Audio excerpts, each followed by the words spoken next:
Gracias por estar con nosotros. Así de vieja y sigo aprendiendo. Yo estaba pensando en las imágenes y a propósito de hablar de las imágenes, Jorge decía, no, esa imagen es muy dura. Y Pablo me dice, además hay ciertas normas, protocolos de no mostrar. Y yo le decía, ¿por qué no mostrar? En La Razón hemos publicado esta imagen que dio la vuelta al mundo y tal. Me decía, no porque asusta, me estaba explicando Pablo, y el papel de los medios de comunicación. Mi pregunta aquí como periodista es si cuando son imágenes, digamos, que pueden violentar, uno no muestra imágenes explícitas de violencia, en fin, pero en estos casos, estas imágenes no nos ayudan a poner como símbolos de esto que sí da miedo, pero qué bueno que dé miedo, porque cabalmente estamos hablando de... estas son las imágenes que no hay que mostrar, ¿no? Estas, por ejemplo, mejor no. Sí, a ver, ¿qué es lo que sucede? Evidentemente, cuando vemos imágenes que nos golpean, como este padre y esta niña salvadoreña que mueren ahogados en el río, en la frontera mexicano-norteamericana, por cruzar, y encontramos toda una historia de vida, una historia de tragedia, una historia de aspiración. Evidentemente, es una responsabilidad de los medios reflejar esto, porque es parte de la realidad. ¿Sí? Nuestra recomendación es trabajar las imágenes de manera responsable. ¿En qué sentido?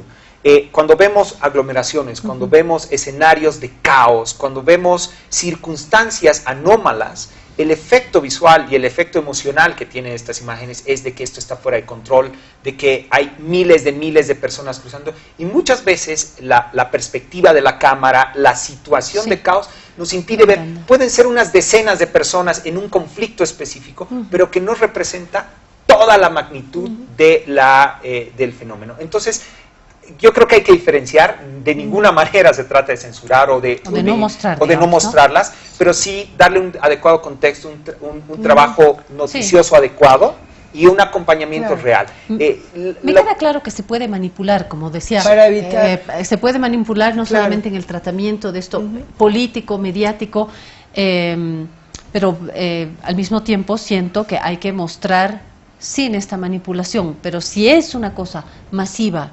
descontrolada y tal, creo que los medios también lo tienen que mostrar, o sea, sin que sea la moneda de cambio, digamos, como esta imagen, ¿no?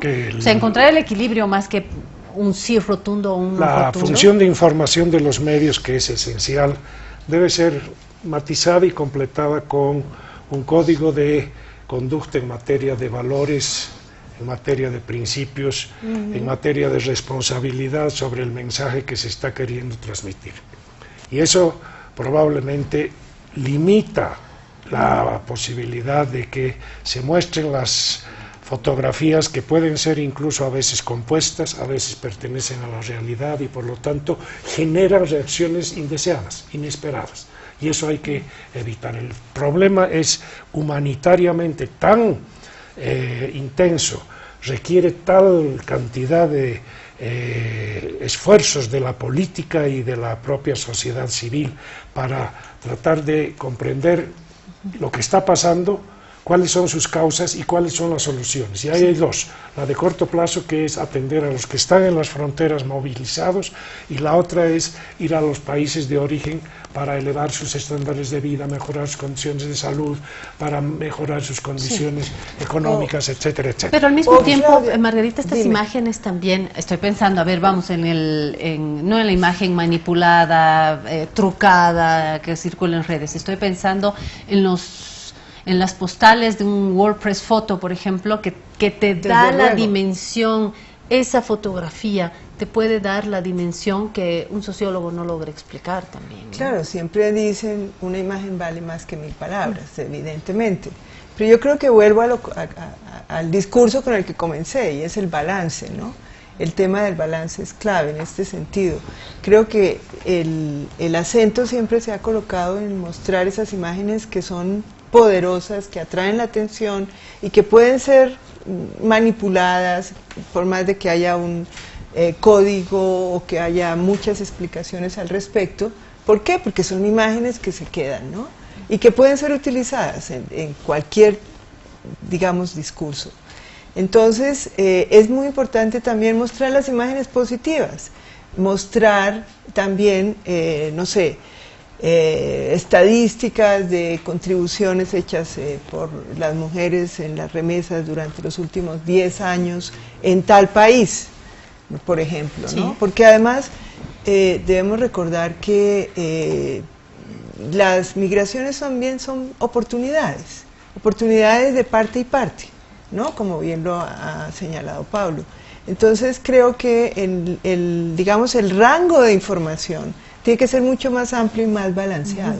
A eso me refiero, ¿no? Y que en estas informaciones también, decía yo y he prometido en este último bloque hablar también del respeto, pero estoy en lo básico, en los principios básicos, del respeto de los derechos de las personas. A la seguridad, a la protección. En algún momento, Pablo, usted habló de esto, ¿no? Sí, bueno, tenemos poco tiempo y yo quiero subrayar 2 puntos muy importantes para entender también esta vulneración de derechos.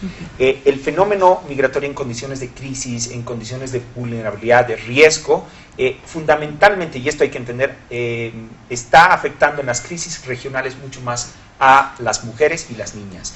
Y esto a veces suena a un mensaje como preetiquetado y no es así.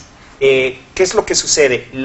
En origen, el principal problema en origen que tenemos en América Latina, factores como Haití, crisis como la venezolana y otras, las principales personas víctimas que están afectadas por esto son los sistemas de salud, la ausencia de medicinas, toda la economía del cuidado, que está en los hombros de las mujeres. Asimismo, las mujeres son las que migran y están siendo sujetos en Venezuela y en las fronteras colombo-venezolanas, ecuatoriano-colombianas, peruano-colombianas, etcétera, de vulneración de derechos con tráfico de personas, trata de personas, extorsión, y en los lugares de acogida con políticas migratorias inexistentes en términos diferenciados. Entonces, yo creo que hay que evaluar, y eso es una de las recomendaciones y de las exigencias que se le debe hacer a los estados, son respuestas diferenciadas por vulnerabilidad. A esto tenemos que añadir otras personas, otros grupos poblacionales altamente vulnerables. Por ejemplo, las personas LGTBI tienen una alta discriminación a lo largo por su condición y por su orientación sexual a lo largo de una situación de crisis y sufren múltiples violaciones a derechos humanos. ¿Sí? Y por supuesto las y los niños, que son el eslabón más débil y más vulnerable en todo fenómeno migratorio de crisis. Proteger. ¿Sí? Y por eso, de nuevo, garantizar el principio de protección universal es clave, y exigibilidad a todos los estados. Pero yo creo que aquí también hay un elemento que no ha salido de manera explícita y debemos subrayar, que es la politización de la ayuda. Hablábamos de la ayuda humanitaria, de la necesidad declaratoria humanitaria en un X y Y país, pero un factor, y está directamente asociado a esta reproducción en los medios, es la politización de la ayuda. Nosotros, como una organización internacional, pero junto a muchas otras organizaciones, hemos venido denunciando esto de la ayuda humanitaria no puede ser una moneda de cambio, no puede ser te doy esto y me das ayuda humanitaria. Eso es una violación a principios universales. La ayuda humanitaria no puede tener una intervención política, ¿sí? Porque se da en condiciones de crisis. No se da por condiciones regulares, ¿sí? Y por lo tanto hay una exigencia y hay una necesidad de los gobiernos de asegurar una ayuda humanitaria en toda la región, y la región tiene condiciones para hacerlo. Se acabó mi tiempo. Si hay alguna cosa hiper urgente, ahora o nunca, en un segundo, o la promesa de volver. De acuerdo con Pablo. De acuerdo con Pablo. Clave lo que acabas de señalar, especialmente mirar la interseccionalidad de discriminaciones que sufren las personas que están migrando, y especialmente en ese tipo de condiciones. Así que las políticas públicas tienen que darse cuenta de esas respuestas diferenciales, ¿no es cierto? ¿Cuáles son las personas con mayor, digamos, vulnerabilidad, en condiciones de vulnerabilidad mayor? Niñas, evidentemente, y obviamente otras, ¿no? Raza, orientación sexual y género, que definitivamente es una de las variables que más afectada puede ser en situaciones de Gracias, Margarita migración. Zambrano. Gracias, Jorge Greve. Gracias, Pablo Rivero, por estar acá en el programa. Como dice el Chapulín, lo sospeché desde un principio, yo sabía que iba a completar mi comprensión de este fenómeno, espero que usted también, espero que podamos tener la oportunidad de volver a este asunto que está cambiando el mundo y mirar también las otras fichas, las políticas, las económicas que nos están dibujando otros escenarios. Esa es la promesa en los siguientes programas. Que tenga una linda semana, cómprese La Razón, el Extra, visite nuestra página web y continúe con la programación de Cadena A.